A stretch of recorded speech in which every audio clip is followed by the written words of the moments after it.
Hi everyone, welcome back to my YouTube channel Do It For Your Dreams। हम PT 365 series शुरू की थी हमने पॉलिटी एंड गवर्नेंस का सेक्शन हमने कवर कर लिया है। इस वीडियो में हम स्टार्ट कर रहे हैं इंटरनेशनल रिलेशंस।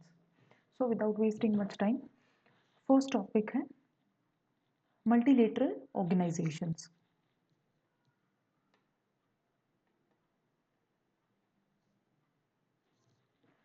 सो न्यूज़ में क्यों था?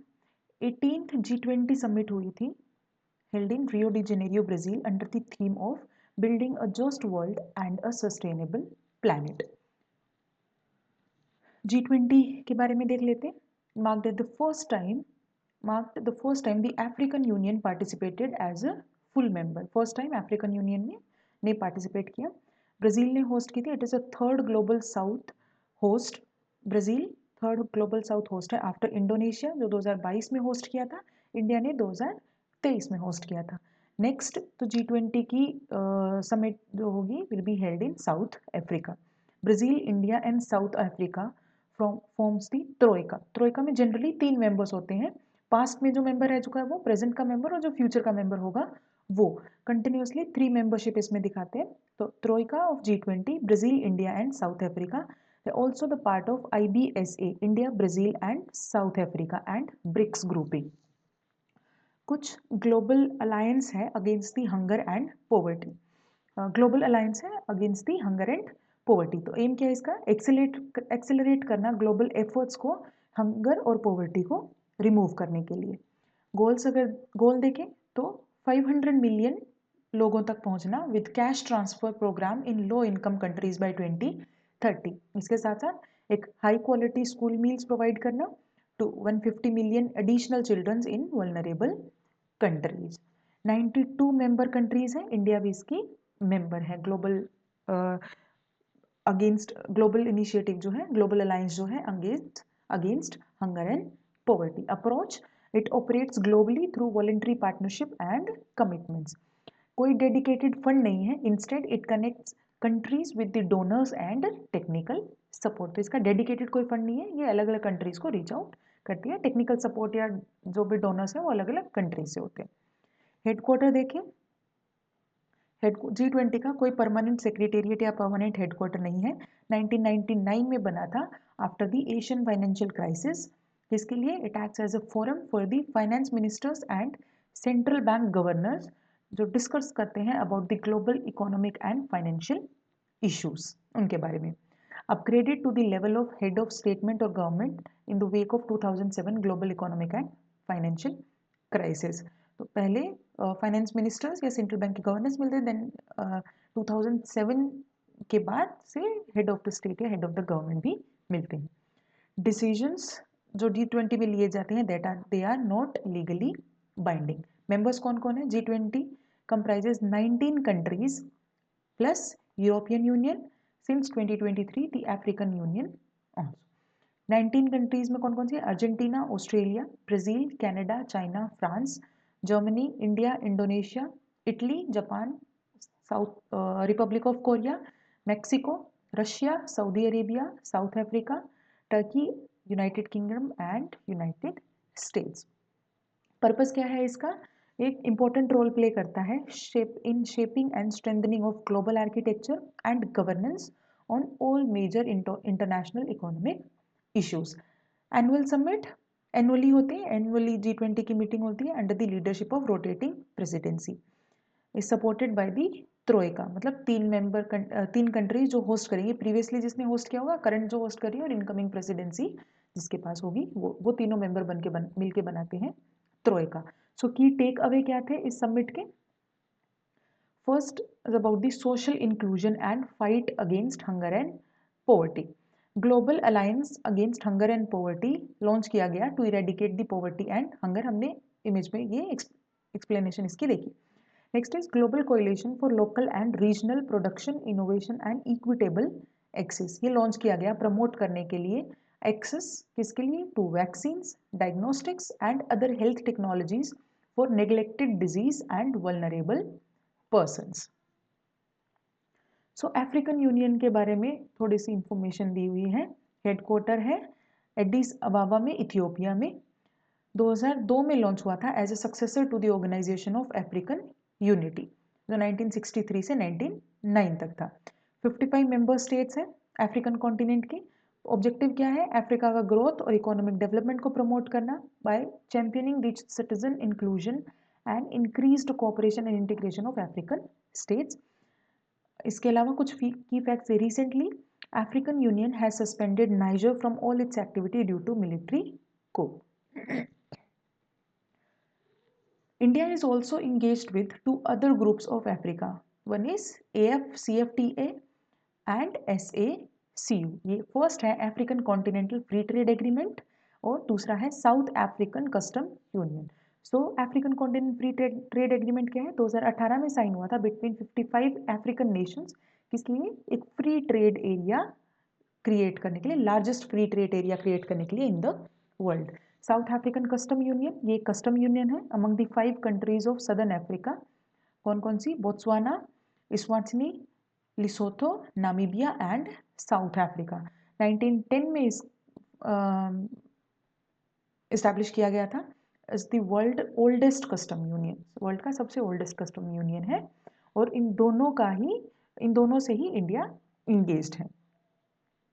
Next topic is NDB, New Development Bank. India has contributed nearly $2 billion to the BRICS New Development Bank as per the Ministry of Finance. अब इसका देख लेते हैं। न्यू डेवलपमेंट बैंक हेडक्वार्टर है Shanghai, China में। 2014 में बना था। एग्रीमेंट साइन हुआ था 2014 में during the BRICS 6th summit in Fortaleza, Brazil, by Brazil, Russia, India, China and South Africa, जो 5 कंट्रीज हैं ब्रिक्स की। Membership is open to members of United Nation, जो यूएन के मेंबर्स हैं उनके लिए मेंबरशिप ओपन है। पर्पस क्या है? मोबिलाइज करना रिसोर्सेज को for infrastructure and sustainable development projects in emerging markets and developing countries. Capital, initial authorized capital is $100 billion and the initial subscribed capital is $50 billion with equal contribution from founding members, so $10 billion each. इसके अलावा कुछ और facts हैं। 2021 में Bangladesh, UAE, Egypt and Uruguay, in 4 countries ऐसी थी जिन्होंने NDB को ज्वाइन किया था, उसके मेंबर्स बने थे। वोटिंग पावर अगर देखें तो फाउंडिंग मेंबर्स की जो वोटिंग पावर है will not fall below 55% of the total voting power. In 2022 NDB's India's regional office in GIFT City, Gujarat International Finance Tech City में इस्टेब्लिश किया गया था regional office, GIFT City Gandhinagar में। अपडेट है कुछ ब्रिक्स पे। Brazil, acting as the chair of the group, announced that Indonesia has been admitted as full-time member of BRICS bloc. Indonesia को as a full-time member consider किया गया है, add on हुआ है मेंबरशिप में। फुल टाइम मेंबर जो है वो इंडोनेशिया है। Also Nigeria has been admitted as the 9th BRICS partner country, joining Belarus, Bolivia, Cuba, Kazakhstan, Malaysia, Thailand, Uganda, Uzbekistan in the grouping. Next topic is Asian Development Bank. India और Asian Development Bank ने sign किया है $500 million loan for sustainable infrastructure projects. अगर Asian Development Bank देखें, headquarter है इसका Manila, Philippines में। ये एक मल्टीलेटरल डेवलपमेंट फाइनेंस इंस्टीट्यूशन है जो 1966 में इस्टेब्लिश हुआ था। ऑब्जेक्टिव है to achieve a prosperous, inclusive, resilient and sustainable Asia and the Pacific. Functions क्या है? ये लोन प्रोवाइड करता है, ग्रांट्स देता है, टेक्निकल असिस्टेंस प्रोवाइड करता है मेंबर कंट्रीज को and focuses on sectors like infrastructure, education and health etcetera. 69 members हैं, 49 within Asia and Pacific and 20 from outside, और इंडिया इसका फाउंडिंग मेंबर है। Asian Development Bank's top shareholder as of 2023 तक Japan and US 15.6% each, जो biggest shareholders हैं Japan and US, followed by China and followed by India and Australia. So India का जो share है that is 6.3%, bit less from the China, or Japan and US is far away, so 15.6% each. Secretariat, it serves as the secretariat for SASEC, acting as a TAPI secretariat since 2023. It has been instrumental in the progress of TAPI pipeline. So next topic is Comprehensive and Progressive Agreement for Trans-Pacific Partnership CPTPP। UK recently बन गया है first European country जिसने join किया है Indo Pacific trade bloc और CPTPP the comprehensive and progressive agreement for trans Pacific partnership. तो first European country कौन है जिसने ज्वाइन किया है इंडो पैसिफिक ट्रेड ब्लॉक? वो है यूके। अब और न्यूज में क्यों था? Also NITI Aayog CEO wished for India's membership in the Regional Comprehensive Economic Partnership RCEP and same Comprehensive and Progressive Agreement for Trans-Pacific Partnership। NITI Aayog के CEO ने भी पिच किया था वो इंडिया की मेंबरशिप के लिए। India is among the few countries who are not the part of large trade agreements like RCEP, Regional Comprehensive और Trans-Pacific। इंडिया उन कुछ कंट्रीज में से जो इन ट्रेड एग्रीमेंट्स के पार्टनर नहीं है। अगर इसके बारे में देख लें, एक फ्री ट्रेड एग्रीमेंट है अक्रॉस द पैसिफिक जो सेंटियागो चिले में साइन हुआ था और फोर्स में आया था फ्रॉम 2018। मेंबरशिप में 12 मेंबर हैं इसमें, namely UK, Japan, Australia, Canada, Malaysia, Mexico, New Zealand, Peru, Singapore, Chile, Brunei and Vietnam. India और यूएस दोनों ही इसके मेंबर्स नहीं हैं। और रीजनल कॉम्प्रिहेंसिव पार्टनरशिप देखें तो comprehensive and economic partnership world की लार्जेस्ट फ्री ट्रेड एग्रीमेंट है बाय द मेंबर्स जीडीपी के according largest excuse me largest free trade agreement है। कंपोजिशन अगर देखें तो फोर्स में आया था from 2022 by the 10 original parties. और वो कौन कौन सी थी? Australia, Brunei, Darussalam, Cambodia, China, Japan, Laos, New Zealand, Singapore, Thailand and Vietnam. Mostly वही है जो CPTPP में पार्टनर थे। और उसके बाद में साउथ कोरिया, मलेशिया, इंडोनेशिया और फिलीपींस ने भी ज्वाइन कर लिया था। तो इंडिया इन दोनों में ही मेंबर नहीं है। इसके अलावा कुछ और ऑर्गेनाइजेशंस थी जो न्यूज में थी। फर्स्ट है ICA, international cooperative alliance.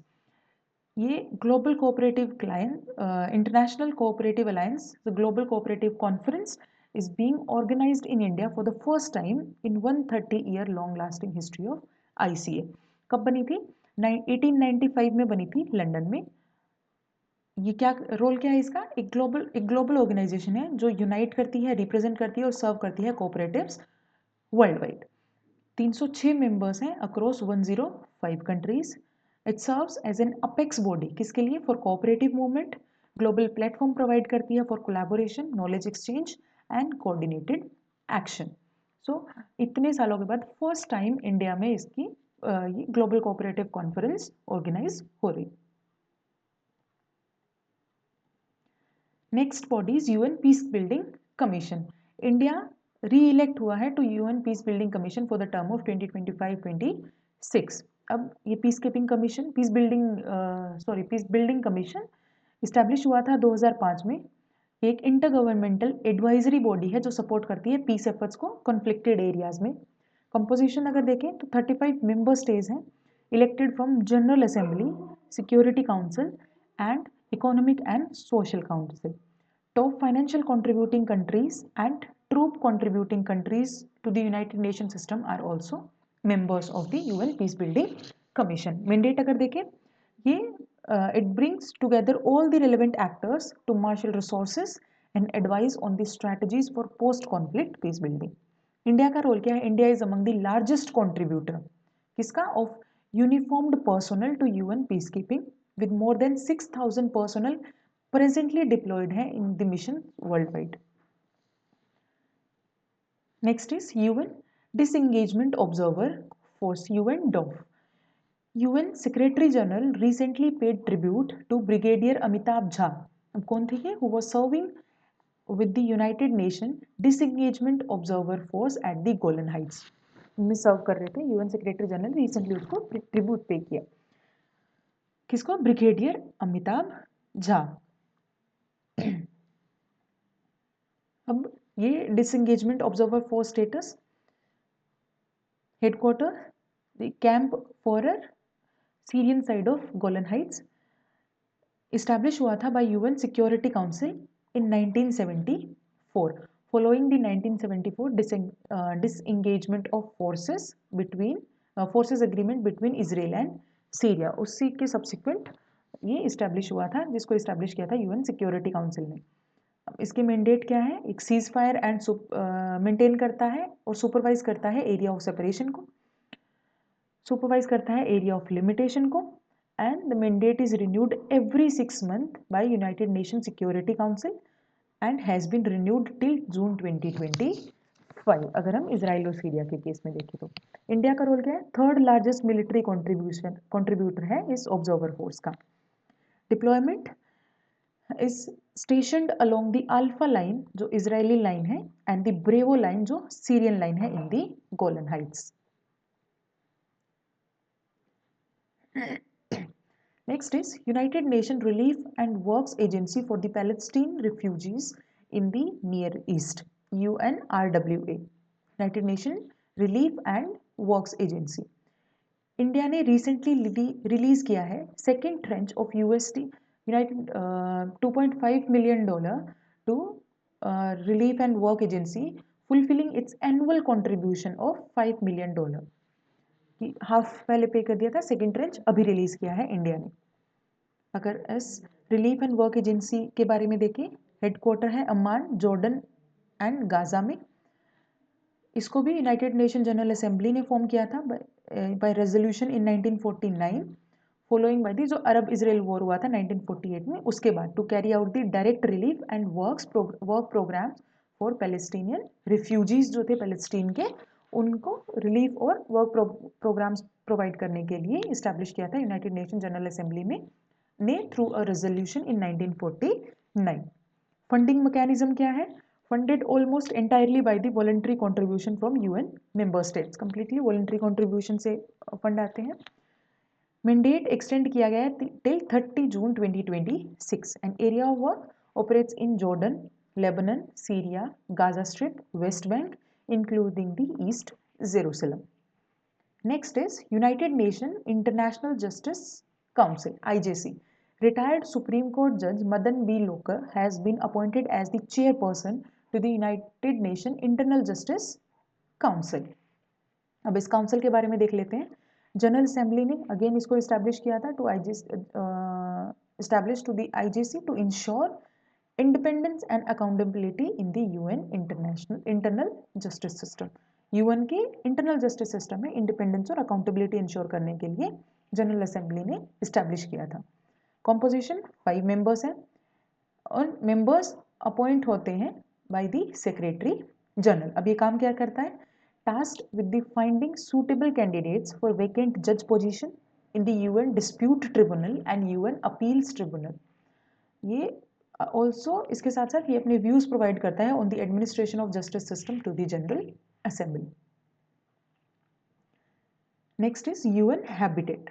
UN Habitat released the World Cities Report 2024 Cities and Climate Action, जिसने हाईलाइट किए हैं the critical role of cities in addressing the climate change and जो प्रमोट करे सस्टेनेबल अर्बन डेवलपमेंट को, कि cities का role क्या है क्लाइमेट चेंज को एड्रेस करने में और सस्टेनेबल अर्बन डेवलपमेंट को प्रमोट करने में। अगर यूएन हैबिटेट देखें, नायरोबी केन्या में इसका हेडक्वार्टर है।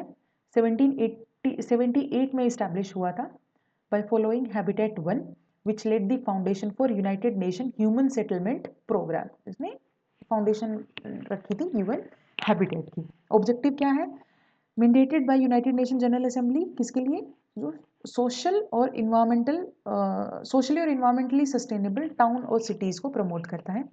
Partners governments, intergovernmental united agencies, UN agencies, civil society organisation, academic institution and private sector, सबके साथ कोलैबोरेशन में काम करता है। इसके कुछ फ्लैगशिप पब्लिकेशंस हैं जैसे वर्ल्ड सिटीज़ रिपोर्ट भी यही पब्लिश करता है, स्टेट ऑफ वर्ल्ड सिटीज़ भी यही पब्लिश करता है। इसके अलावा कुछ प्लेसेस थे जो न्यूज़ में थे। फर्स्ट है conflict afflicted areas. Israel plans to expand the settlements in Golan Heights. So this is Israel, this is Lebanon, this is what is known as Golan Heights. यहाँ जॉर्डन है और ये Syria है। Israel ने capture की थी Golan Heights from Syria in 1967 6-day war and annexed it in 1981, जो internationally जिसको रिकॉग्नाइज नहीं किया गया है, तो इसराइल ने ये कैप्चर किया था। Golan Heights located in the south western Syria, same ये सीरिया है, south western Syria, is a Rocky plateau जो बॉर्डर करता है इजराइल के साथ। ये रहा इजराइल, ये रहा लेबनान और ये रहा जॉर्डन। तो इजराइल, लेबनान और जॉर्डन के साथ बॉर्डर है।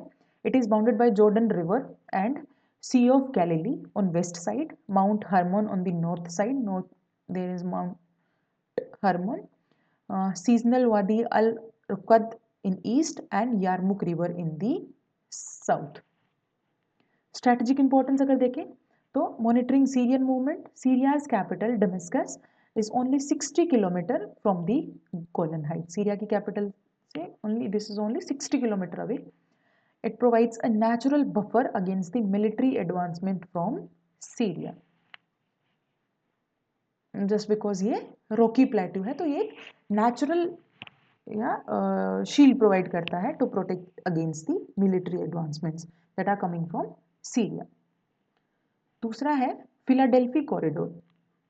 Recently ceasefire terms between Israel and Hamas also stipulate Israel's withdrawal from the Philadelphi corridor. अब इसी को जूम आउट करके दिखाया गया है। This area is Philadelphi corridor. यहाँ इजिप्ट है, ये जॉर्डन, ये इजराइल, ये है वेस्ट बैंक वाला रीजन, गाजा। अब ये फिलाडेल्फी कॉरिडोर देख लेते हैं। Was originally established under 1979 Israel Egypt peace treaty, उसके टाइम इस्टेब्लिश किया गया था। एक नैरो स्ट्रिप है of land along the Gaza Egypt border, Gaza और इजिप्ट के बॉर्डर के सेम उस बॉर्डर पे थ्रू आउट द बॉर्डर एक लॉन्ग स्ट्रिप है लैंड एरिया का, around 14 kilometre long and 100 metres wide. It serves as a critical border area between the southern Gaza Strip and Egypt Sinai Peninsula. तो उनके बीच में एक border है Gaza strip और Egypt का सिनाई पेनिनसुला के बीच में। Next is Latakia port. Recently Israel military struck several की Syrian military sites including the naval vessels at the Latakia port. तो है कहाँ, ये रहा।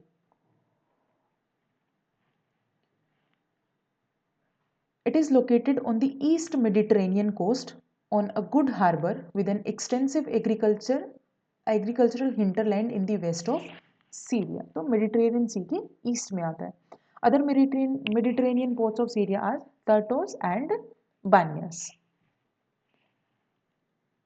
सीरिया जिसकी कैपिटल है दमस्कस। रिसेंटली हयात तहरीर अल शम HTS जो एक रेबल मिलिशिया है seized Aleppo, the second largest city of Syria. So this is Syria. Here it is the capital. On the north it is Turkey. On the west is the Israel. The south there is Jordan. Boundaries Turkey लगती है north में, south and south east में Iraq, Jordan south में, Israel and Lebanon on the south west. Important cities क्या है, Damascus जो river बराडा पे है, होम्स एंड पालमेरा, और दमस्कस सीरिया की कैपिटल है। Places featuring the international developments. Nicaragua capital है मानागुआ। इंडिया एंड निकारागुआ इन दोनों ने साइन किया है एक umbrella agreement to implement the quick impact projects. Location it is situated in the Central America and the largest of Central American republics. Nicaragua के border लगते हैं by the Honduras to the north, Caribbean Sea in the east, ये रहा Caribbean Sea in the east, Costa Rica in the south, this is Costa Rica, and Pacific Ocean in the west. So India और Nicaragua ने projects agreement sign किया है जो implement करेंगे quick impact project. Next is Guyana. Capital is Georgetown. Indian Prime Minister paid a visit to Guyana and signed various agreements to strengthen the bilateral ties. अब Guyana member है CARICOM जो Caribbean community है उसका and the Commonwealth of nation. अगर boundary देखें तो east में Suriname, south and south west से लगता है ब्राजील एंड वेस्ट में it is Venezuela. This is Atlantic Ocean जो नॉर्थ में जिसने जहां से टच होता है Guyana, that is Atlantic Ocean.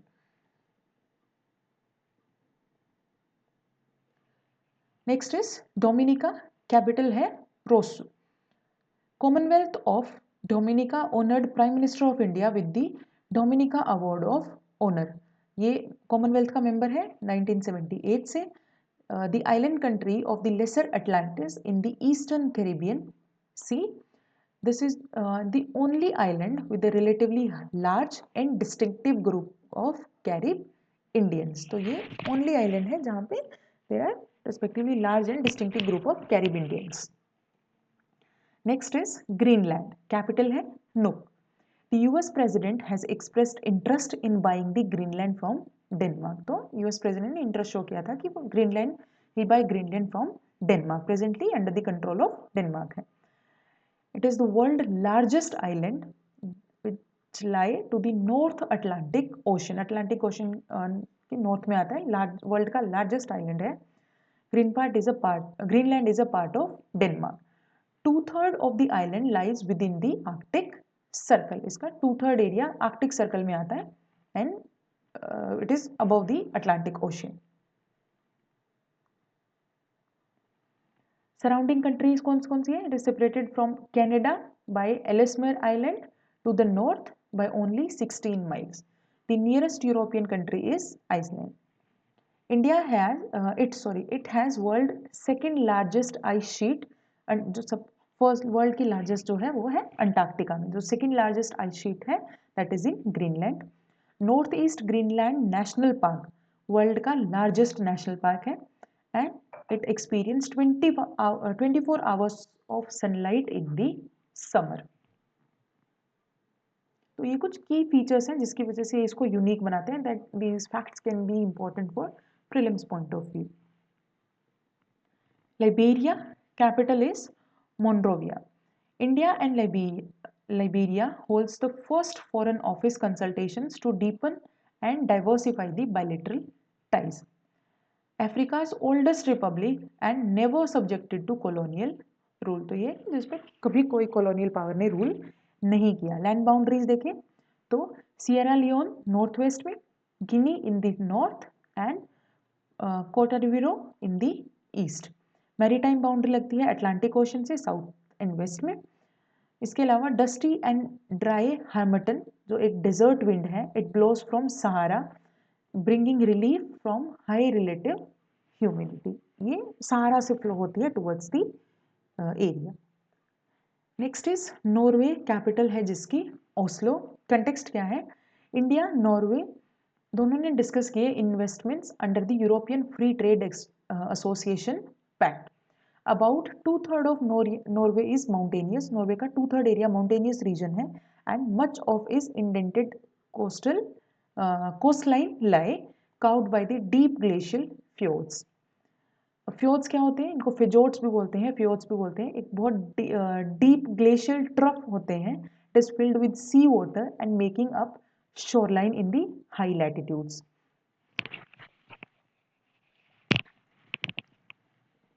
Next is Slovenia.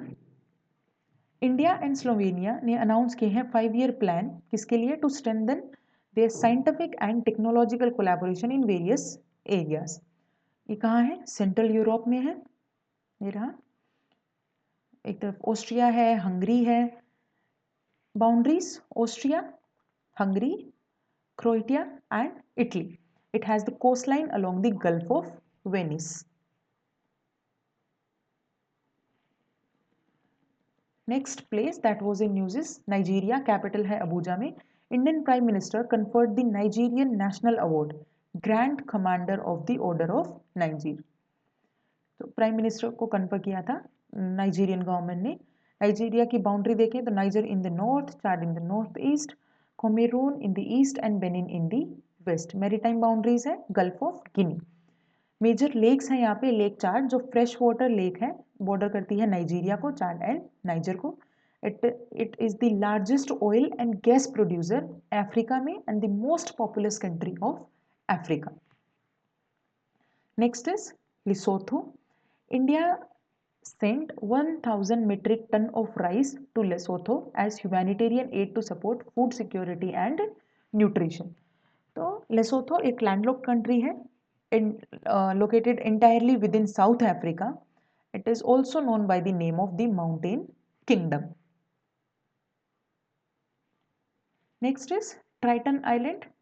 Recent satellite imagery reveals a significant military buildup by China on the Triton Island. अब ये है they are located in parcels, South China Sea में है, also known as Shisha Islands in China. China control करता है but also claimed by Vietnam and Taiwan. Taiwan और Vietnam दोनों इसको क्लेम करते हैं बट कंट्रोल में किसके हैं? चाइना के. चाइना ने कंट्रोल लिया था of the Paracel from South Vietnam following 1974 naval crash. Next is South Korea. Capital है सियोल में. Parliament in an unanimous vote and impeached Yoon accusing him of rebellion. ये कहाँ है? ईस्ट एशिया में locate करता है on the southern half of Korean peninsula. Boundary लगती है नॉर्थ कोरिया के साथ एंड 38th डिग्री पैरेलल से ये सेपरेट करता है नॉर्थ इंडिया. नॉर्थ कोरिया और साउथ कोरिया के बीच की जो बाउंड्री लाइन है that is 38th degree parallel. Water bodies देखें तो bound by the Yellow Sea on the west side, East Sea and Sea of Japan on the east side and Korean Strait in the south. With strengthen military cooperation US ने deploy किए थे थार terminal high altitude area defence system.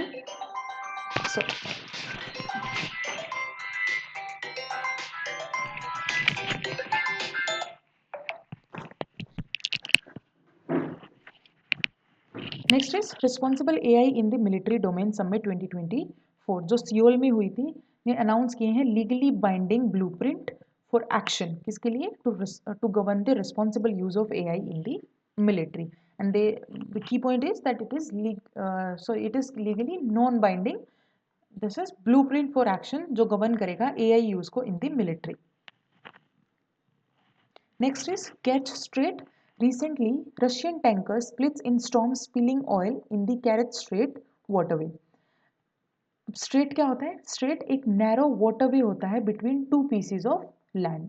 दो land pieces के बीच में एक narrow waterway को हम बोलते हैं स्ट्रेट. जैसे पार्क स्ट्रेट हो गया जो कनेक्ट करता है to large bodies of water. तो Kerch Strait it is located in the eastern part of Crimean peninsula जो कनेक्ट करता है Black Sea and Sea of Azov को. So this is Black Sea. Significance, it is key route for exports of Russian grain and for exports of crude oil, fuel oil and liquefied natural gas. Next is Chabhar Port. Ministry of External Affairs delegation offers Afghanistan access to Chabhar Port during the meeting with the defense minister. So Afghanistan को भी access होगा Chabhar Port का.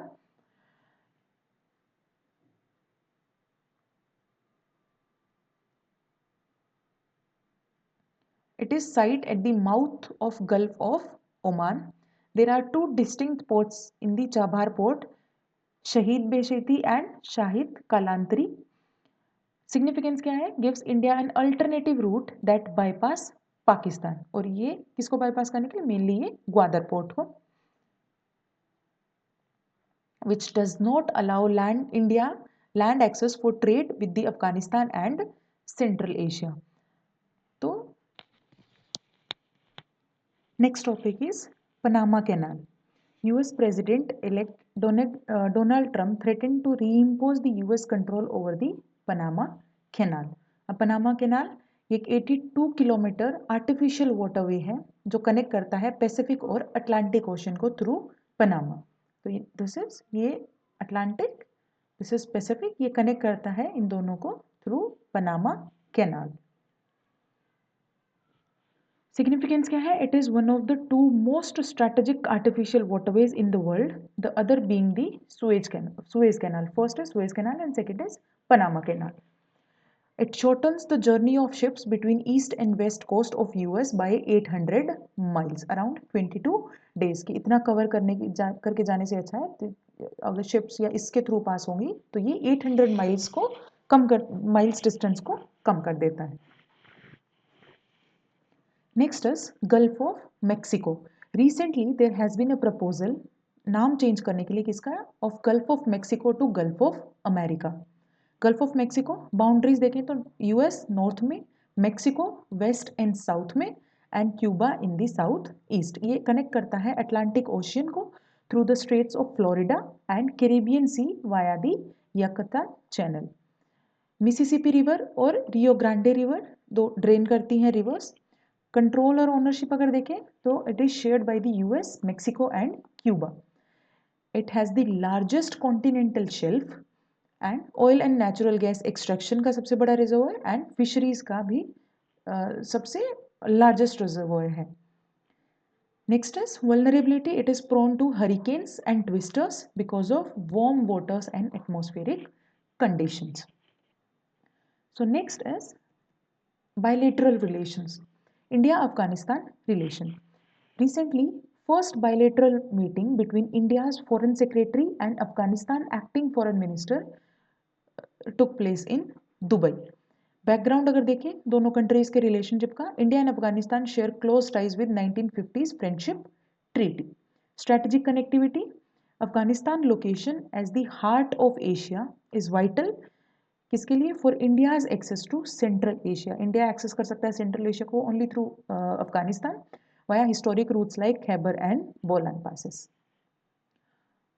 Overview देखिए Indian projects का अफगानिस्तान में। First है Salma dam, एक water resource project है in the Herat province, in the Herat province. Zaranj Dilaram highway, it's an important transportation route near Afghanistan Iran border. Indira Gandhi Institute of Child Health care facility provide करता है जो है काबुल में। अफगान पार्लियामेंट बिल्डिंग, ये भी काबुल में। Shatoot dam, another vital water management project in Kabul, and Habibia School, this is also in Kabul, which supports in learning. Afghanistan की capital है Kabul. See this is India, ये अफगानिस्तान, इसकी थोड़ा सा ट्रैक्ट शेयर होता है इंडिया के मैप के साथ इंडिया से। बाकी बाउंड्रीज अगर देखें तो Pakistan in the south, west और साउथ का कुछ part Iran, Turkmenistan, Uzbekistan and Tajikistan, और इंडिया से भी बॉर्डर टच करता है। And with China, attract with the China also. Landforms देखें प्रिडोमिनेटली माउंटेनियस रीजन है with the Hindu Kush mountain range dominating the landscape. Features include plateaus हैं, deserts हैं and fertile valleys हैं। Key rivers, Amu Darya forms part of border with Central Asian states, Helmand River, Hari River. There are the other key facts. It is a landlocked country. देखो जैसे हर तरफ से सिर्फ countries border touch करिए, कोई water body touch नहीं कर रही है, लैंडलॉक्ड कंट्री है। The Wakhan corridor, it is a narrow strip of territory जो एक्सटेंड करती है to the border with China. Next is India Sri Lanka. Sri Lanka president ने विजिट किया था India on his first foreign tour. Economic and technological cooperation agreement ETCA, it builds on the 2000 free trade agreement जो enhance करेगा trade and investment को। Next is Kankesanthurai port, एक joint rehabilitation है with Indian grant assistance. Digital identity, expedited implementation of India funded Sri Lanka unique digital identity project. इसके अलावा DTA, double taxation avoidance agreement, जो amend करता है और अलाइन करता है इंटरनेशनल स्टैंडर्ड के साथ जिससे टैक्स ट्रीटी का अब्यूज ना हो। एंड कुछ अदर इनिशिएटिव्स हैं जैसे development of Trincomalee as industrial hub, उसको इंडस्ट्रियल हब बनाने की बात हुई है। And the railway signalling in Maho Anuradhapura. India Sri Lanka relations अगर देखें, फर्स्ट है एनर्जी सेक्टर में, एनर्जी कोऑपरेशन में intergrid connectivity, LNG supply and Sampur power project. Debt restructuring में India's role in Sri Lanka's debt restructuring, India का डेट रिस्ट्रक्चर में भी रोल है। Economic importance, largest trade partner है इंडिया श्रीलंका का, टॉप FDI कंट्रीब्यूटर है और एक टूरिस्ट सोर्स है। IMF bail out, India was among the first country जिसने फाइनेंशियल अश्योरेंस प्रोवाइड की थी to IMF A prerequisite for IMF $2.9 billion bailout package approved in 2023. इसके साथ साथ co-chair of Official Creditors Committee. Official creditor committee 2013 में बनाई गई थी बाय 17 कंट्रीज को chaired by India, Japan, France, जो to discuss about the Sri Lankan debt treatment. इसके अलावा कल्चरल सपोर्ट की इशू जो है वो चाइनीज इन्फ्लुएंस का भी है. Growing presence through BRI belt and Road initiative के प्रोजेक्ट के थ्रू, जो चाइना हम्बनटोटा पोर्ट में चाइना का जो इंटरेस्ट है वो, and the data collection activities. Majorly it is funded by Chinese government. 13th amendment delayed implementation of power devolution to Tamil provinces. Sri Lanka की capital है श्री जयवर्धनपुरे कोटे. मैरीटाइम बॉर्डर लगता है बे ऑफ बंगाल के साथ नॉर्थ ईस्ट में, Indian Ocean south and south west में, Palk Strait with India in the north west and Gulf of Mannar in the west. और यही गल्फ ऑफ मन्नार श्रीलंका को सेपरेट करती है इंडियन सबकॉन्टिनेंट से. Next is India Indonesia.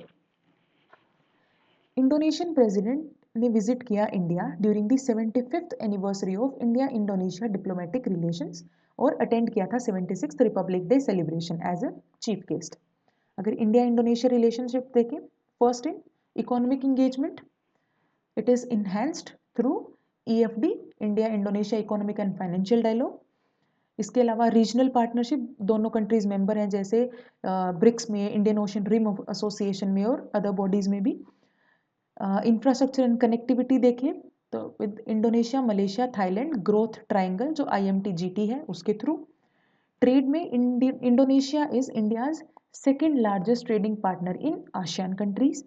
Jio strategic significance है in the development of Sabang port aligns with India's Sagar initiative, and climate resilience में भी focus करते हैं under the coalition of disaster resilient infrastructure. Indonesia की capital है Jakarta. Land borders लगते हैं New Guinea के साथ in the east, East Timor in the south west, this is Indonesia, and Malaysia to the north. Maritime border है Strait of Malacca के साथ on the west, Celebes Sea in the north, Arafura Sea and Timor Sea in the south, and Pacific Ocean in the east, Java Sea and Bali Sea in the surrounding smaller islands. Landform अगर देखें, it is an archipelago made up of over 17,000 islands. Next is India-Kuwait relations. Prime Minister of India PM Modi ने visit किया था Kuwait, marking the first trip by an Indian PM in 43 years. किसके लिए? To strengthen the bilateral ties और relations को elevate करने के लिए to a strategic partnership. Key outcomes क्या थे इस विजिट के? First is award conferment. PM ने रिसीव किया कुवैत का हाईएस्ट ऑनर जो है the Order of Mubarak al Kabeer. इसके अलावा स्ट्रेटेजिक पार्टनरशिप देखें, it is elevated to strategic partnership. International solar alliance में भी कुवैत ने ज्वाइन किया है for sustainable energy cooperation. Asian cooperation dialogue ने highlight, ACD has highlighted the regional cooperation among the 35 Asian countries. इसके अलावा कुछ और डेवलपमेंट्स हैं जैसे renewed cultural exchange programmes, and India praised Kuwait किसके लिए? For hosting 4th Dushanbe process on counter terrorism. Next is energy security. Kuwait meets 3.5% of India's energy needs and shows interest in India's strategic petroleum reserve program. Kuwait Investment Authority manages $1 billion sovereign wealth fund with India as a key investment destination. तो investment destination भी India है Kuwait का. Kuwait की capital है Kuwait City. This is Kuwait. Land borders लगते हैं Iraq to the north and west, Saudi Arabia to the south. Maritime border है Persian Gulf के साथ. Mostly flat and arid desert terrain है. Key islands है Failaka islands, Bubiyan islands जो largest island है, and Warbah islands. इसके अलावा India and Gulf Cooperation council establish हुई थी GCC 1981 में. इसके मेंबर्स बेसिकली 6 मेंबर्स हैं, Bahrain, Kuwait, Oman, Qatar, Saudi Arabia and UAE. अगर इंडिया और GCC के रिलेशंस देखें This GCC is also one of the largest trading bloc of India's foreign trade. One of the largest trading bloc. 2023-24 में bilateral trade जो हुआ India और GCC के बीच में, इट कंप्राइज्ड अराउंड 14% ऑफ जो इंडिया का टोटल फॉरेन ट्रेड है उसका. तो इंडिया का टोटल फॉरेन ट्रेड का अराउंड 14% हुआ है with the GCC council. Energy security में जीसीसी सप्लाई करता है ओवर 50% ऑफ इंडिया का क्रूड ऑयल और 70% जो इसकी नेचुरल गैस की रिक्वायरमेंट्स है. कतर इंडिया का लार्जेस्ट सप्लायर है लिक्विफाइड नेचुरल गैस का. डायस्पोरा और रेमिटेंसेस में जीसीसी होस्ट करता है ओवर 8 मिलियन इंडियन, जो लार्जेस्ट एक्सपार्टाइट कम्युनिटी है in the region, and it is the second largest source of remittances to India. सबसे ज़्यादा जो रेमिटेंसेस आते हैं इंडिया में वो आते हैं यूएस से, उसके बाद आते हैं जीसीसी से. Next is labour migration and social issues. India ने अपने कंसर्न रेज किए थे on the kafala system, migrant workers employment and immigration status control in the GCC countries, and discriminatory Asian premium on the crude oil prices. ये impose किया गया था by OPEC, organisation of petroleum exporting countries. Next is India and European Union. Recently एक meeting हुई EU trade commissioner and Indian commerce and industry minister के बीच में. अब इनके रिलेशंस देख लेते हैं. EU is India's largest trading partner.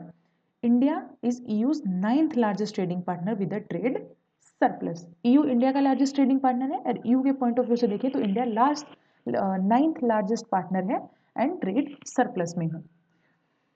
Next is strategic alignment, joint commitment to WTO reform and clean energy, जिसमें दोनों पार्टनरशिप दोनों की कमिटमेंट है. कनेक्टिविटी अगर देखें तो India EU connectivity partnership. Defence में ईयू कंपनी सपोर्ट करती है इंडिया के डिफेंस मॉडर्नाइजेशन में. India and European union trade and technology council जो 2022 में इस्टेब्लिश हुई थी, जो फोकस करती है in collaboration in AI and digital transformation. अगर मार्केट एक्सेस की बात करें तो टेपा जो trade and economic partnership agreement है, साइन हुआ था with the Europeans free trade association status in 2024. की डेवलपमेंट्स जो हुए हैं वो यूरोप में, first is digital services act, DSA जिसको बोलते हैं, यूरोपियन यूनियन का एक लैंडमार्क रूल बुक है जो एम करता है to make the online environment safer, और जो इफेक्ट में आया for all online intermediaries in the European Union. इसके अलावा ईयू ने एक नवल मिशन भी लॉन्च किया, ऑपरेशन एस्पाइट्स, जो प्रोटेक्ट करता है shipping in the Red Sea from the Yemen's Houthi rebels. Next is NB8 visit to India. 8 Nordic Baltic countries participated together at Raisina Dialogue in the New Delhi. इसके बारे में देख लेते हैं. NB8 1992 में बना था as a regional cooperation initiative. Objective क्या है? इंगेज होना इन फॉर्मल डिस्कशन, किसमें? On key regional and international issues में. अब मेंबर्स कौन से हैं? नॉर्डिक कंट्रीज और बाल्टिक कंट्रीज. नॉर्डिक कंट्रीज में Finland, Sweden, Norway, island and Denmark, और बाल्टिक कंट्रीज में Estonia, Latvia and Lithuania. European Union अगर देखें तो यूरोपियन यूनियन की डी फैक्टो कैपिटल है ब्रुसेल्स. मेंबर स्टेट, अब पॉलिटिकल एंड इकोनॉमिक यूनियन है 27 मेंबर स्टेट्स का. अभी प्रेजेंटली इसमें 27 मेंबर्स हैं. बॉर्डर्स अगर देखें तो रशिया के साथ, बेलारूस के साथ, Ukraine, Moldova, Switzerland, Norway, UK and several Balkan countries. Maritime border लगता है Atlantic Ocean, Mediterranean Sea, Baltic Sea and North Sea. Mountain ranges, Alps, Carpathians and highest peak है जो एल्प्स में माउंट ब्लैंक. इसके अलावा जो मेजर रिवर्स है Danube, या इसको न्यूब बोलते हैं, 3 और है जो बेसिकली इन तीनों को डेन्यूब, नीपर एंड नीस्टर, ये मेनली 3 प्रोमिनेंट रिवर्स हैं. इसके अलावा Rhine and sea. Next is India Germany relationship. German chancellor visited India, किसके लिए? To strengthen the bilateral ties. Bilateral ties को स्ट्रेंथन करने के लिए जर्मन के चांसलर ने विजिट किया था India, marking the 25th anniversary of India Germany strategic partnership और 50th anniversary of their scientific cooperation agreement. की हाइलाइट्स देखें इस विजिट की, तो 7th inter governmental consultation launch किया गया, India Germany innovation and technology partnership road map, किसके लिए, जो फोकस करेगा on renewable energy, AI, quantum tech and space exploration. India Germany partnership अगर देखें तो जर्मनी इंडिया का लार्जेस्ट यूरोपियन ट्रेड पार्टनर है। इसके अलावा Germany committed 10 billion euro under green and sustainable development partnership 2022 for the investment in solar and agro ecology projects. इसके अलावा Indo German science technology centre जो सपोर्ट करता है 49 projects including women in science and engineering research वाइजर। Germany के बारे में देख लेते हैं, इसकी कैपिटल है बर्लिन।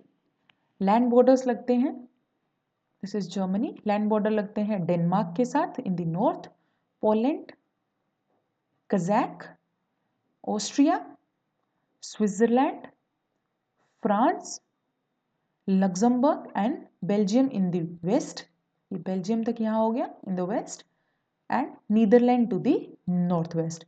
और अगर मैरीटाइम बॉर्डर देखें तो एक तरफ हो गया नॉर्थ सी और एक हो गया बाल्टिक सी। इसके अलावा एक फैक्ट है, Germany is the largest economy in Europe and the 4th largest in the world.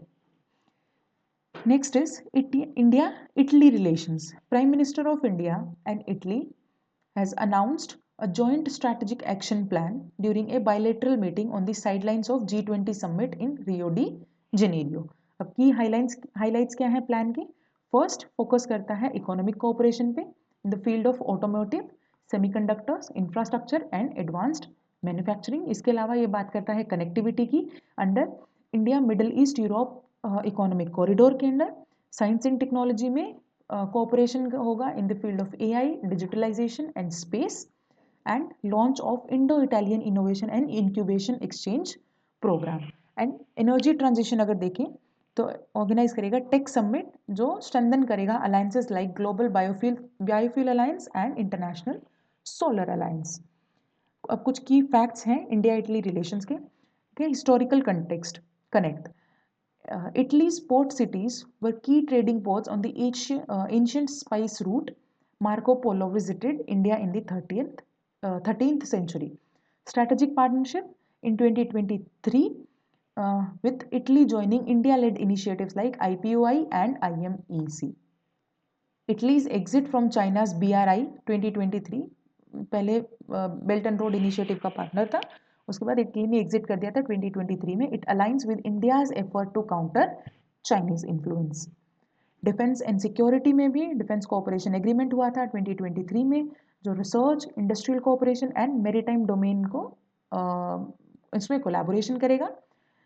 Italy support करता है इंडिया के initiatives like ISA International solar Alliance, GBA and CDRI with respect to climate and environment, and migration and mobility agreement जिसको हम soft diplomacy भी बोलते हैं, people to people ties. Italy देख लेते हैं, इसकी कैपिटल है रोम। लैंड बॉर्डर्स लगते हैं France in the west, Switzerland, Austria and Slovenia इनके साथ। अगर मैरीटाइम बॉर्डर देखें तो Mediterranean Sea in the south, Tyrrhenian Sea, Ionian Sea and Adriatic Sea and Ligurian Sea in the north west. Landforms several islands हैं जैसे Sicily और Sardinia जो prominent one है। माउंट ब्लॉक हाईएस्ट पीक है Alps mountain की जो Italy में आती है, एंड माउंट एटना जो एक्टिव वोल्केनो है इन Sicily island. Vatican City smallest independent state है in the world, it is located within Rome. Next topic is DIGI framework. US, Japan and South Korea इन्होंने sign किए हैं digital infrastructure growth initiative for India framework, DIGI framework जिसको short में हम बोल रहे हैं, जो एडवांस या इन्हांस करेगा cooperation in digital infrastructure development in partnership with India. तो इंडियाज ग्लोबल DPI इनिशिएटिव है क्या? This is US India partnership जो फोकस करेगा on responsible digital technology use in Asia and African region. इसके अलावा G20 framework principles provide करता है for global DPI design and deployment and it is a virtual repository जो host करेगा global DPI tools and resources. Objective क्या है इसका? Collaboration को इम्प्रूव करना या इन्हांस करना with the Indian private sector and support करना development of digital infrastructure in India. Implementation will support projects in ICT including 5G, Open RAN, submarine cables, optical fiber networks, data center and smart, etc.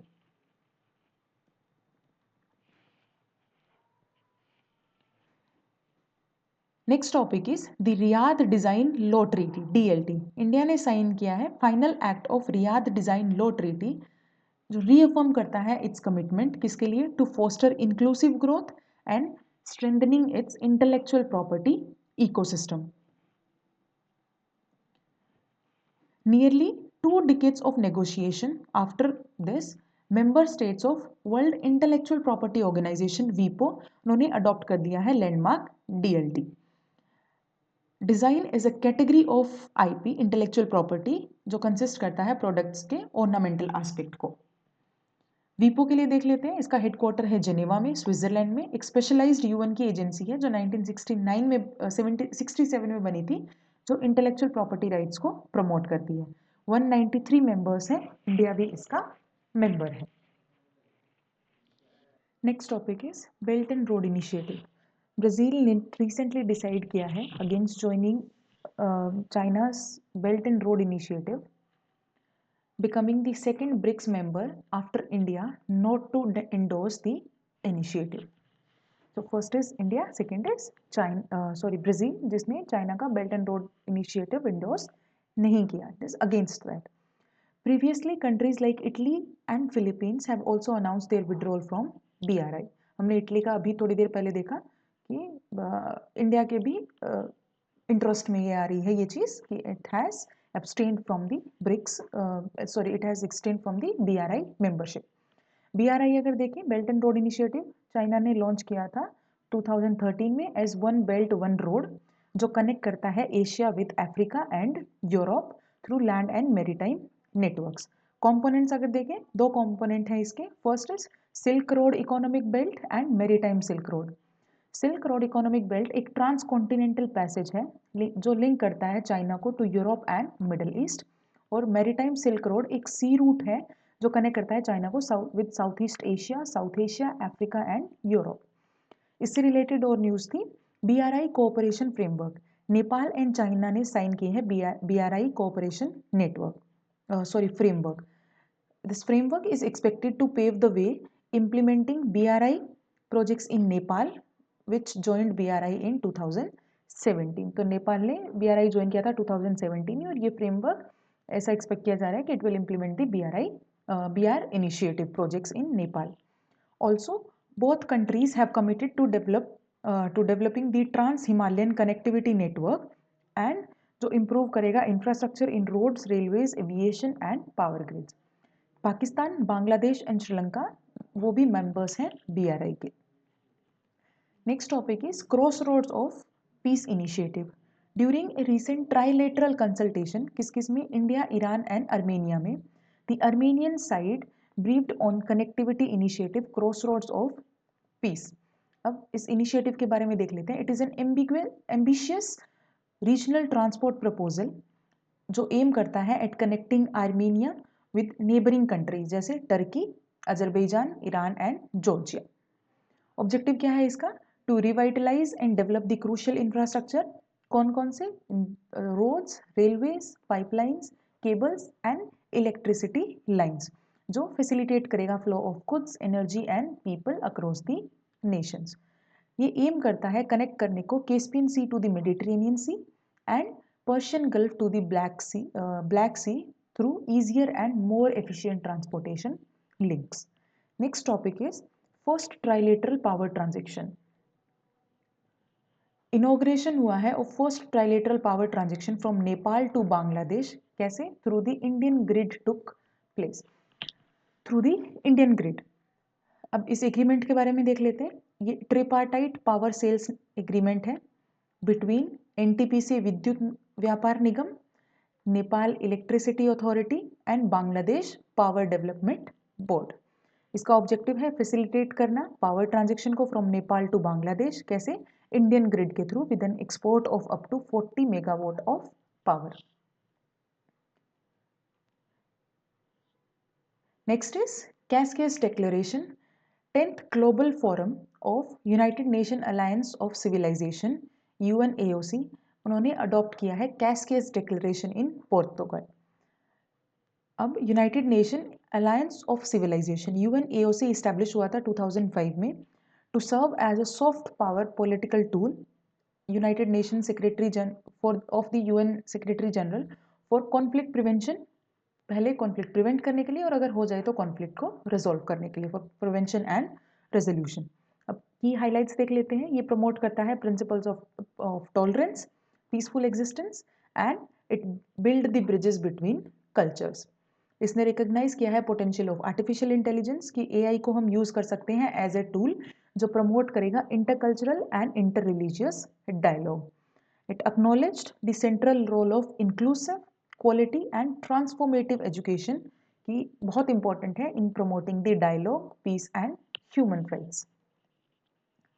Next is Peva dialogue, PHEWA, Pewa dialogue. Recently Nepal और China ने launch किया है Pewa dialogue series.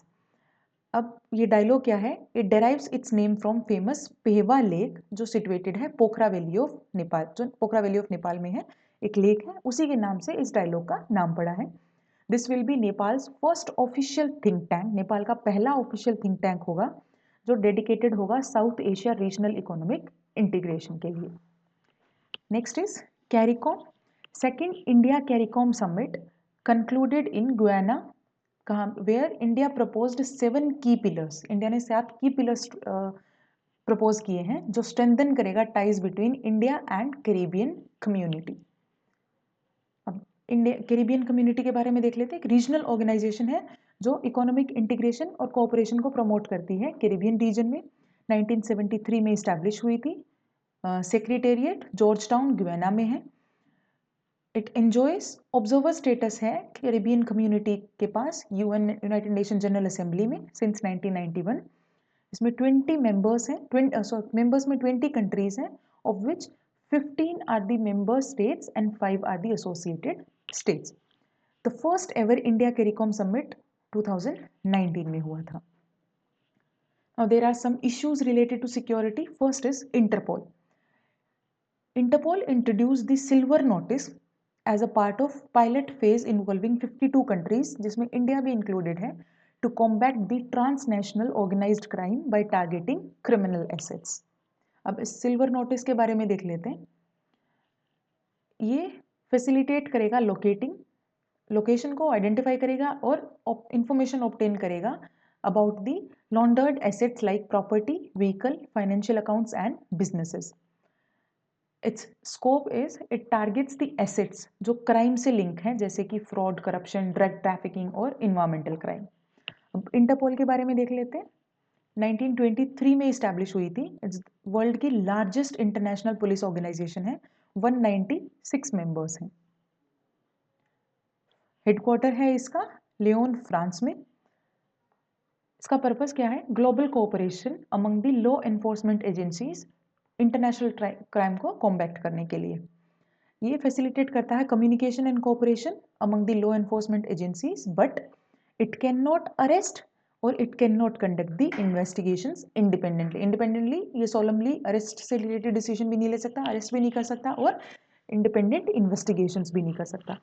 About the Interpol notice, 8 तरह के notice हैं plus the Interpol UNSC special notice. Red notice is not an international arrest warrant but request the provisional arrest for potential extradition. India ने join किया था Interpol in 1949। CBI designated है as National Central Bureau of India for Interpol, ICPO Interpol. इसके अलावा कुछ operations हैं, operation Thunderstorm, operation Black Fin, operation Pangea, lion fish and operation Prey etcetera, जो Interpol के थ्रू है। अब ये है 8 तरह के नोटिस।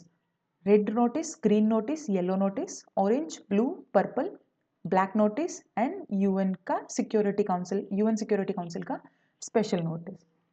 रेड नोटिस होता है for wanted persons, green notice warning and intelligence, missing persons के लिए यूज होता है येलो नोटिस, इमिनेंट थ्रेट के लिए यूज होता है orange notice, blue notice is for additional information, purpose notice is about modus operandi, black notice is unidentified bodies used for identified bodies, और जो स्पेशल नोटिस है it is for groups and individual subject to United Nation Security Council के sanctions के subject जो होते हैं उनके लिए यूज होता है special notice. Bharatpol portal जो डेवलप किया है सीबीआई ने, उसको लॉन्च किया गया। अब इसके कुछ की फीचर्स हैं। फर्स्ट इज कनेक्ट, ये लिंक करता है इंडिया के सारे लॉ एनफोर्समेंट एजेंसीज को टू इंटरपोल्स एनसीबी। इसके अलावा ये सिंप्लीफाई करता है seeking and providing international investigative assistance और इंश्योर करता है immediate access to assistance request from 195 countries जो मेंबर कंट्रीज हैं उनसे। Next is the UN General Assembly adopts the Convention against cyber crime. UN member states ने 193 member states ने adopt किया है पहला UN convention against cyber crime जो legally binding होगा और जो एम करता है at strengthening the international cooperation और जिससे कॉम्बैट करेगा डिजिटल थ्रेट्स को। अब इसके कुछ की प्रोविजंस हैं। फर्स्ट इज डोमेस्टिक लेजिस्लेशन, हर एक स्टेट को मैंडेट करता है कि वो हर एक स्टेट क्रिमिनलाइज करे unauthorised breach of information and communication system से related. Next is international cooperation को एनकरेज करता है in investigation, evidence sharing and prosecution while respecting the sovereignty and non intervention, कि जहाँ पे कंट्री की सोवरेनिटी भी अफेक्ट ना हो, इंटरवेंशन भी ना हो किसी दूसरी कंट्री का एक के सिस्टम में, और कोऑपरेशन को भी एनकरेज किया जा सके। Next is child protection, criminalize the production, distribution and broadcasting of child sexual exploitation material। Human rights में इंश्योर करता है इम्प्लीमेंटेशन अलाइन करे इंटरनेशनल ह्यूमन राइट्स लॉ के साथ and the convention will enter into force 90 days after the, जब 40 signatory हो जाएंगे उसके 90 दिन बाद ये फोर्स में आ जाएगा। Next is PMLA 2000 two prevention of money laundering act. Supreme Court ruled that prior sanction is mandatory to prosecute the public servant in money laundering cases. The ruling establishes a key procedural safeguard under the stringent Prevention of Money Laundering Act और एक add कर देता है एक नई layer of accountability to PMLA prosecutions. अब इस act के बारे में देख लेते हैं। ये मनी लॉन्ड्रिंग को कॉम्बैक्ट करने के लिए आया था। अब डेफिनेशन क्या है मनी लॉन्ड्रिंग? PMLA 2002 का सेक्शन 3 कहता है एनीवन जो डायरेक्टली या इनडायरेक्टली अटेम्प्ट करता है या ट्राई करता है to engage in knowingly assist any process और एक्टिविटी जो रिलेटेड है to the proceeds of crime, projecting it as legitimate जो उसको सही दिखाने की कोशिश करता है, और untainted property shall be guilty of money laundering. Indirectly directly कैसे भी अगर वो किसी उस प्रोसेस में इंगेज है तो will be guilty of money laundering. और powers of enforcement directorate, ED authorised person है to investigate the money laundering cases, ED investigate करेगा and attach the properties involved in such crimes. Next is इससे related first topic is UN Commission on Narcotic Drug UNCTAD India to chair UN Commission on Narcotic Drug। India को choose किया गया है इसका 68th session chair करने के लिए। India chair करेगा for the first time, mark a significant milestone in the global drug control efforts. अब इस कमीशन के बारे में देख लेते हैं। 1946 में बना था by UN economic and social council जो सुपरवाइज करता है इंटरनेशनल ड्रग कंट्रोल ट्रीटीज को। 53 मेंबर हैं इसमें इलेक्टेड बाय इकोसोक इकोनॉमिक एंड सोशल काउंसिल। ये सर्व करता है as a governing body of United Nation office on drug and crime, review और एनालाइज करता है ग्लोबल ड्रग सिचुएशन को, फोकस करता है सप्लाई और डिमांड रिडक्शन पे। UNCND 1946 में इस्टेब्लिश हुआ था, same by UN economic and social council जो सुपरवाइज करता है इंटरनेशनल ड्रग कंट्रोल ट्रीटीज को।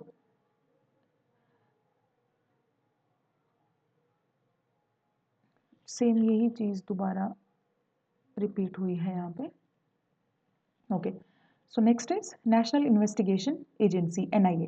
Supreme court in Ankush Vipan Kapoor versus NIA judgement में सुप्रीम कोर्ट ने रूल किया that NIA can investigate non scheduled offences linked to scheduled offences under NIA act. कि scheduled offences से linked जो भी नॉन शेड्यूल्ड ऑफेंसेस हैं उनको भी नेशनल इन्वेस्टिगेशन एजेंसी इन्वेस्टिगेट कर सकती है। अब NIA के बारे में देख लेते हैं। इस्टेब्लिश हुई थी 2009 में by national investigation agency act following the 2008 Mumbai attack. Mumbai attack हुआ था, उसके बाद में एक्ट आया जिसके बाद NIA इस्टेब्लिश किया गया, जिसका ऑब्जेक्टिव है to counter the terrorism and national security threat. इसका प्राइमरी ऑब्जेक्टिव है ये इन्वेस्टिगेट और प्रोसिक्यूट करता है offences that are related to terrorism, organised crime and other offences जो कोई भी ऑफेंस जो नेशनल सिक्योरिटी को के लिए थ्रेट हो। jurisdiction over the entire country and it is empowered to investigate the cases beyond the state boundaries also.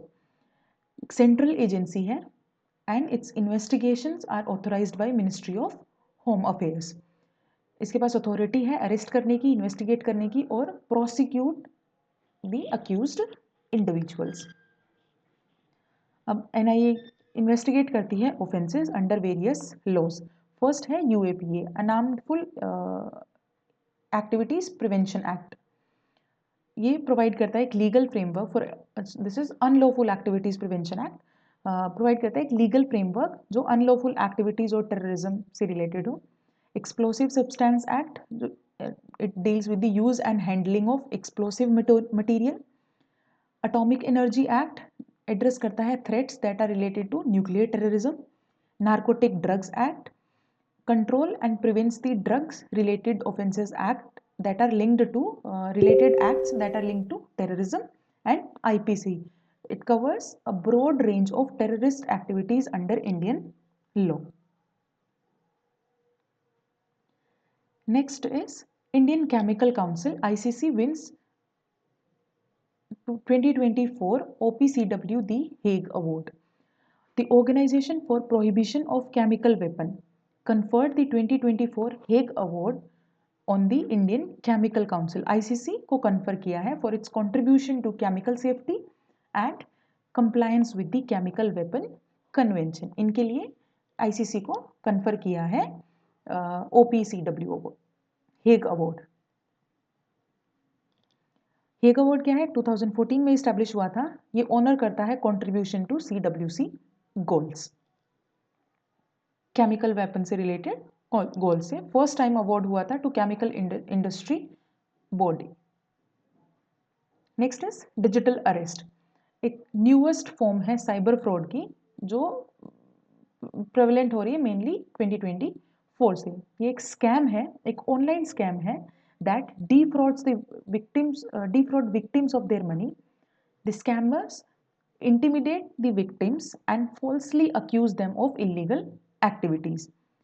जो बाद में पैसे की डिमांड करते हैं and puts them under the pressure for making the payment. Next is Russia's president has approved a revised nuclear doctrine.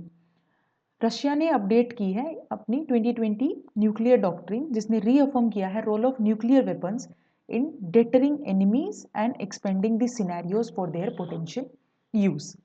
अब कुछ main जो चेंजेस हैं न्यूक्लियर डॉक्ट्रिन में रशिया की, that is it had expanded the definition of nuclear attack. कोई भी aggression by a non nuclear state supported by a nuclear state is treated as a joint attack.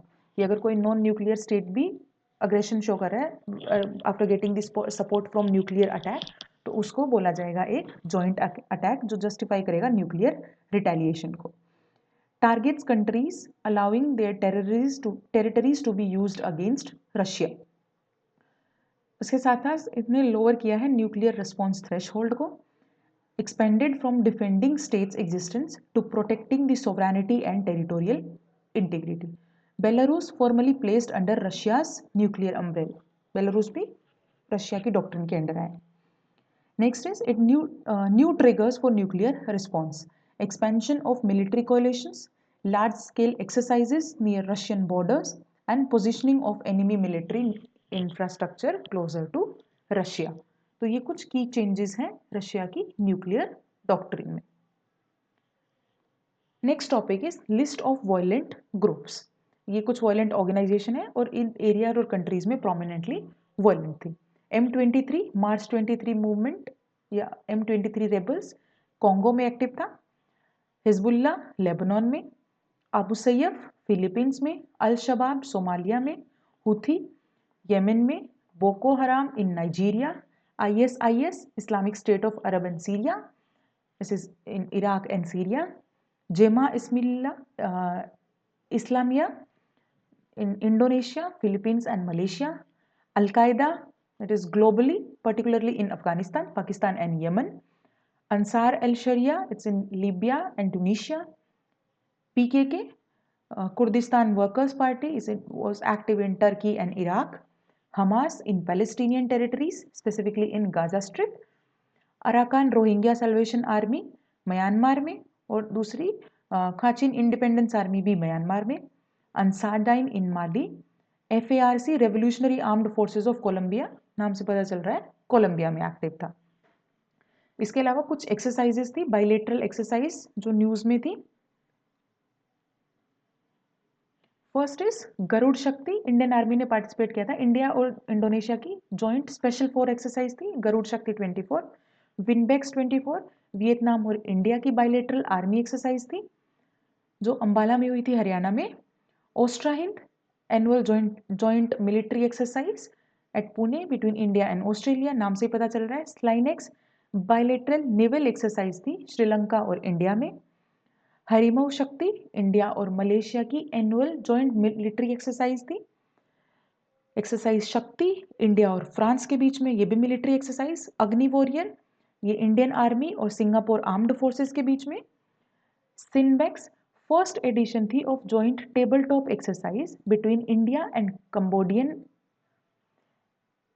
Community. Next is exercise Surya Kiran, Indian आर्मीज contingent left for Nepal to take part in 18th battalion level joint military exercise Surya किरण.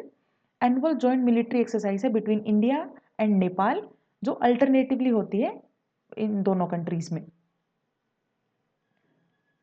इसके अलावा desert knight India France and UAE. La Perouse multilateral exercise है जिसमें 9 Indo Pacific countries participate करती हैं, hosted by France. Participating countries कौन कौन सी हैं? Australia, Canada, US, France, Indonesia, India, Malaysia, United Kingdom and Singapore. कुछ ह्यूमैनिटेरियन एक्सरसाइज थी. First is SAREX 24, Indian coast guard ने कंडक्ट की थी 11th edition of national maritime search and rescue exercise जिसको SAREX 24 बोलते हैं. कोची में हुई थी under the Indian maritime search and rescue board.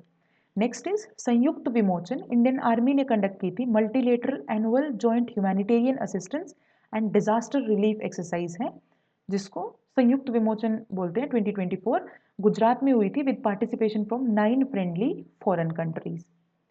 कुछ इंटरनल डिफेंस एक्सरसाइज है.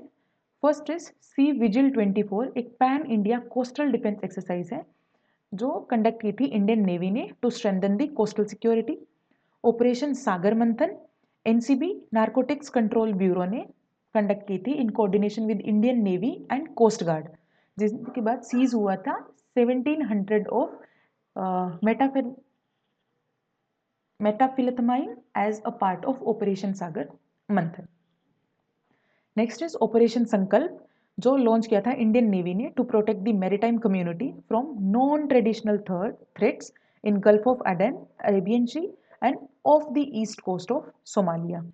And the last is exercise अंतराक्षिका अभ्यास 2024, इंडिया की फर्स्ट स्पेस डिफेंस एक्सरसाइज है जो कंडक्ट की थी DSA डिफेंस स्पेस एजेंसी ने, जिसका ऑब्जेक्टिव था to secure the national strategic objective in space.